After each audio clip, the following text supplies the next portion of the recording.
Бул парламентте да мындай кайым айтуучулар башталды, өзүң эле көрсөтөсүң. Мен сизден суранганым тынч эле отуруп берип коюңуздар, суранышты атам. Микрофонго чыгып сүйлөңүз, жооп берейин. Микрофонго чыгып сүйлөңүз, жооп берейин. Кантип этип сүйлөйм? Мен сизге конкретно эмне деп сүйлөдүм?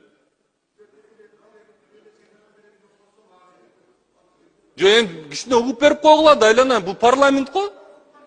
Мен сизге конкретно айтып атамбы?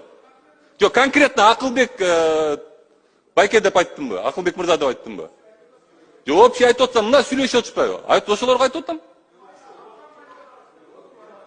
Мындай Урматтуу депутаттар, тынчтанып угуп коюңуздар, урматтуу депутаттар. Мен эмне туура эмес нерсе айтып атамбы? Бири-бирибизге урматтуу көрсөтөлү, угуп алып атабыз. Вообще укпайсыңар мояка чыккандардычы? Бажа-бажа гыжы-гыжы быжы-быжы болуп эле базарда отургандай жазышат комментарийге. Комментарийге жазышат, неге сүйлөп атканда эч ким укпай эле деп. Айланайындар, бири-бирибизди урматтайлы да.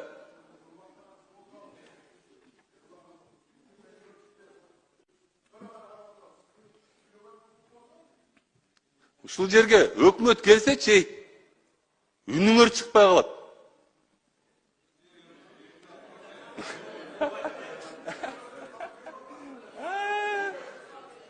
Өзүңөр кылып атпайсыңарбы, урматтуулар, коллега?